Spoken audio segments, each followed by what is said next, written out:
जय श्री कृष्णा दोस्तों, राधे राधे। कैसे हैं आप सभी दोस्तों? वीडियो लेट होने के लिए आप सभी से मैं सॉरी कहती हूँ। देखिए, वीडियो आएगी तो लेट आएगी, पर आएगी ज़रूर। ऐसा नहीं है कि नहीं आए। थोड़ी सी लाइफ में, ज़िंदगी में, जीवन में व्यस्तता, बिजीनेस कुछ ज़्यादा ही हो गई है, तो इसलिए भाई थोड़ी सी लेट हो जाती है। उसके लिए सॉरी। प्लीज़ आप लोग, सभी लोग, आप सपोर्ट करिएगा इस चीज़ को लेकर। चलिए, आज मैं आपको सुनाती हूँ एक बहुत ही बढ़िया विष्णु भगवान जी, लक्ष्मी जी की चटपटी मज़ेदार कहानी। चलिए, एक बार की बात है।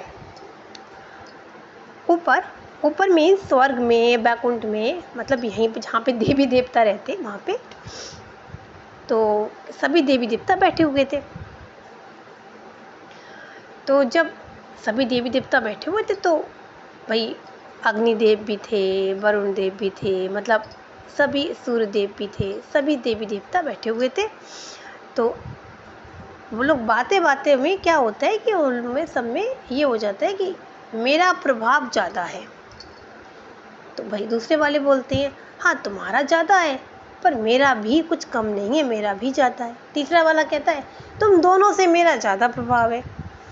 इसी प्रकार करते करते करते सभी लोगों में, सभी देवताओं में बहसबाजी हो जाती है, आर्गुमेंट हो जाती है।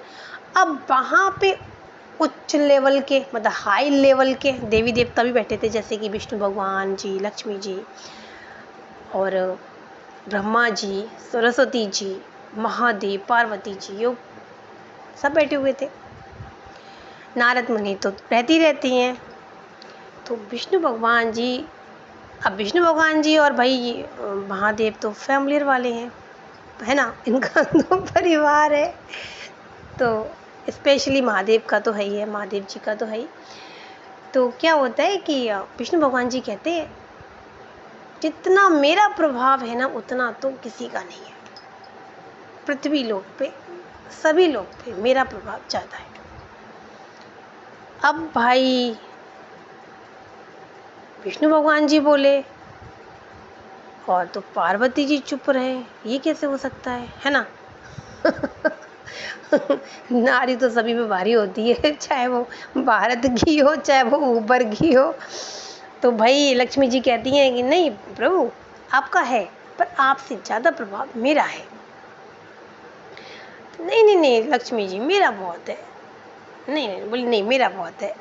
अब नारद मुनि जी कहते हैं, हाँ हमारे तो नारायण का प्रभाव ज़्यादा है।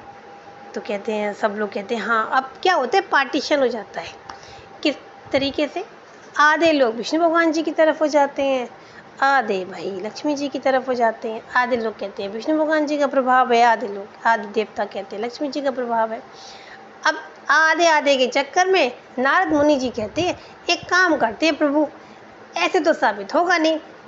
अब साबित करने के लिए आपको नीचे जाना पड़ेगा, पृथ्वी लोक पे। अब प्रूफ तो करना ही है। तो विष्णु भगवान जी कहते हैं, चलो ठीक है भाई, हम ये भी करने को तैयार हैं। चलो भाई, विष्णु भगवान जी अपना भेष बदल के नीचे जाते हैं। विष्णु भगवान जी का एक बहुत ही भक्त होता है, मतलब काफ़ी अच्छा भक्त होता है। तो विष्णु भगवान जी अब साधु संत का मतलब गेटअप चेंज करके आते हैं, साधु संत का वेश बदल के आते हैं और आराम से अपने भक्त के यहाँ जाते हैं घर पे। नारायण नारायण भी कह रहे होते हैं। अब वो भक्त देखता है कि अरे इतने, लगता है कुछ ऊंचे, मतलब काफ़ी ऊंचे वाले संत आए हैं।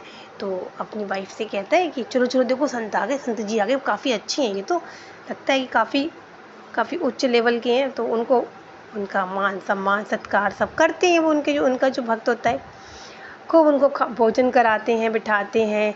और वो क्योंकि वो विष्णु भगवान जी भी थे, भगवान थे, तो उनको तो सभी ज्ञात होता है। वो तो भैया अंतर्यामी है, सब कुछ उनको पता होता है कि किसी के मन में क्या चल रहा है। तो बहुत सारी बातें वो बोल देते हैं। तो उनको लगता है ये तो बहुत ही अच्छे संत हैं, तो उन्हें तो हमारे आँखें खोल दी, ये वो खूब अच्छा सा उनका करते हैं। अब क्या होता है, अब ये उन्होंने, विष्णु भगवान जी ने प्रूव किया कि उनका प्रभाव ज़्यादा है। तभी क्या होता है, पार्वती जी अपना गेटअप चेंज करके आती हैं। पार्वती जी एक बुढ़िया का रूप धर के आती हैं, काफ़ी बूढ़ी बुढ़िया होती है, उसका रूप धर के आती है कहती हैं उनके और उसी दरवाजे में जाके, मतलब जहाँ पे विष्णु भगवान जी होते बैठे होते, संत का रूप मतलब साधु का रूप रख के बैठे होते हैं, तो उनका बड़ा सत्कार किया जा रहा था। उस टाइम पे उनकी सेवा की जा रही थी। तो ये लक्ष्मी जी पहुँचती हैं अपना रूप, बुजुर्ग महिला का, वृद्ध महिला का, बहुत ही बूढ़ी महिला का रूप रख के पहुँचती हैं। तो कहती हैं कि कोई है, कोई इस घर में है? तो विष्णु भगवान जी पहचान लेते हैं, तो महामाया है। तो क्या होता है, तो अंदर से वो निकलते हैं भाई, जो सज्जन होते हैं, कहते हैं बोलो अम्मा क्या बात है, आप मतलब आपको कहीं जाना है, क्या बात है? कहती नहीं, मुझे बहुत जोरों की भूख लगी है, तो कुछ खाने को मिल जाएगा? तो वो तो बहुत दयालु होता है, वो तो बड़ा अच्छा इंसान होता है, कहता है हाँ अम्मा क्यों नहीं मिल जाएगा, आप अंदर आओ। वो कहता है उनको अंदर लेकर आता है। विष्णु भगवान जी सब देख रहे होते हैं। अब बुढ़िया क्या करती है, कहती है वो कहते हैं कि अम्मा खाना किस में खाओगे तुम, मतलब पत्तल में लाएं कि कटोरी उसमें लाएं, मतलब स्टील के बर्तन में लाएं? बोले नहीं नहीं नहीं बेटा, तू खाना दे दे, बर्तन मेरे पास है। तो कहते अच्छा ठीक है। जैसे ही वो बर्तन निकालती हैं उसमें मतलब सोने की खूब मोटी सी थाली होती है, सोने की कटोरी होती है, कटोरियाँ होती हैं, और मतलब चांदी का मोटा सा गिलास होता है, हीरे जड़ी हुई कटोरियाँ होती हैं, मतलब काफ़ी, मतलब इतना ज़्यादा उनके जो बर्तन थे ना, हीरे जड़े हुए थे उसमें। वो देखकर ताज्जुब कर जाता है, यार ये डोगरी अम्मा, इनके पास ये क्या हुआ, इतने अच्छे अच्छे बर्तन, सोने के बर्तन, चांदी का गिलास। बड़ा ताज्जुब करता है। कहती है बेटा मैं अपने ही बर्तनों में खाना खाती हूँ। कहती है अच्छा। फिर भी वो खाना उनको परसता है, हस्बैंड वाइफ दोनों खाना खिलाते हैं। बूढ़ी अम्मा खाना खा लेती है। अब जब खाना खा लेती हैं तो वो कहता है, सज्जन कहते हैं कि अम्मा आप ये बर्तन लाओ, दे दो, मैं आपके बर्तन धो के आपको दे दूँगा, क्योंकि वो बड़ा ईमानदार अच्छा इंसान था। तो अम्मा कहती है नहीं नहीं नहीं, धोने की ज़रूरत नहीं है। बोले क्यों ना? बोले तो अम्मा फिर दोबारा भूख लगेगी, फिर दोबारा कहीं जाओगी हैं, और दोबारा जाओगे फिर तुम्हें बर्तन की ज़रूरत नहीं पड़ेगी, तुम्हें कहीं कोई भोजन कैसे दे देगा ऐसे, मतलब देगा तो किस में देगा, आप तो अपने ही बर्तनों में खाना खाती हो, तो फिर दिक्कत आपको हो जाएगी। तो बोले नहीं नहीं नहीं, मैं एक बार खाना खाने के बाद ये बर्तन फेंक देती हूँ। तो ताज्जुब कर जाता है, भाई साहब सोने की थाली, कटोरियाँ, हीरे से जड़ी हुई कटोरियाँ, ये सारे आइटम जितने भी हैं ये फेंक देती हो अम्मा? वो क्या तो पूछता है हाँ मैं तो फेंक देती हूँ, और जब मैं खाना खाती हूँ, जहाँ जहाँ खाती हूँ वहाँ मैं बर्तन नहीं निकालती हूँ। तो कहता है अम्मा तुम एक काम करो यहीं रुक जाओ हमारे पास, तुम हमारे घर से कहीं मत जाओ। मतलब वो बर्तन तो उसको मिल ही जाते हैं, क्योंकि वो फेंक देंगी बर्तन, तो उसको मिल गए। अब वो दोबारा खाना खाएंगे तो उसको और बर्तन मिल जाएंगे, फिर वो रात में सोएंगी, सुबह खाना खाएंगी, फिर और बर्तन मिल जाएंगे। तो अम्मा तुम हमारे घर रुक जाओ। कहती है नहीं नहीं नहीं, मैं तुम्हारे घर रुक नहीं सकती हूँ बेटा। तो कहते क्यों अम्मा, क्यों नहीं रुक सकती हो? जहाँ पे साधु संत होते हैं ना, वहाँ मैं नहीं ठहरती हूँ। तो कहते क्या? बोले हाँ, और तुम्हारे घर तो एक साधु बैठा है, तो मैं कैसे रह सकती हूँ, या तो वो रहेगा या मैं रहूँगी, ऐसे करके बोली। फिर अच्छा अभी हम भगाते हैं साधु को। विष्णु भगवान जी बेचारे, अब वो साधु के सब के साधु से कहते अब महात्मा जी खाना पीना हो गया, अब यहाँ से निकलो, अब हो गया काम।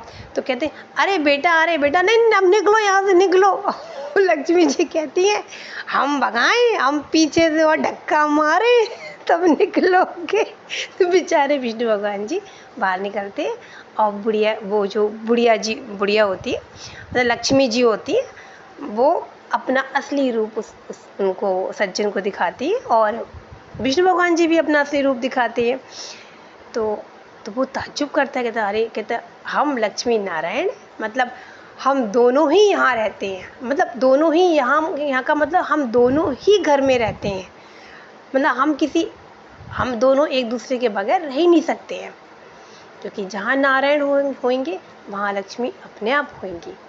तो उसको पता है इतना सब कुछ धन दौलत वैसे भी मिल जाता है, बर्तन इतने महंगे थे हीरो से जड़ा हुआ कटोरा, तो भाई उसको ज़रूरत ही नहीं थी कुछ और लेने की। तो फिर भी उसको लक्ष्मी जी की कृपा उसके पूरे परिवार पे हमेशा रहती है, विष्णु और लक्ष्मी जी की कृपा। अब लक्ष्मी जी और विष्णु भगवान जी जब बाहर निकलते हैं तो विष्णु भगवान जी थोड़े से नॉर्मल होते हैं। तो फिर लक्ष्मी जी बड़ा सर उठा के कहती है, क्यों कैसी रही संत महात्मा होते हैं वहाँ हम नहीं जाते हैं, पगाए गए हम अंदर है तो तुम बाहर निकले। तो कहते हैं माना लक्ष्मी, भाई आप जीती, नारी जीती, पत्नी जी जीती पति हार गया तो ये एक छोटी सी हास्य कथा है, इसका कोई गलत मतलब मत निकालिएगा आप सभी, क्योंकि ये ऐसा नहीं है कि मतलब किसी देवी देवताओं के ऊपर क्वेश्चन मार्क्स है, पर ऐसा नहीं है, एक छोटी सी हास्य कथा है, इसको मज़े में सुनिएगा, एंजॉय करिएगा। भाई लक्ष्मी नारायण तो हर जगह ही रहते हैं, देखा जाए हमारे दिलों में रहते हैं। हम लोग आज के टाइम में लक्ष्मी जी की पूजा प्रसन्न हो जाएं, ये मंत्र वो मंत्र, भाई नारायण को भी तो प्रसन्न कर लो तो नारायण होंगे तो लक्ष्मी जी अपने आप आई जाएंगी। तो भाई दोनों ही रहते हैं हर जगह। तो कैसी लगी आपको आज की छोटी सी बढ़िया सी मज़ेदार चटपटी सी कहानी। फिर मिलते हैं, और थोड़ा सा लेट भी मिल जाए तो सॉरी कहती हूँ पहले से ही। फिर मिलते हैं अच्छी कहानी के साथ, तब तक के लिए थैंक यू, धन्यवाद, बाय बाय।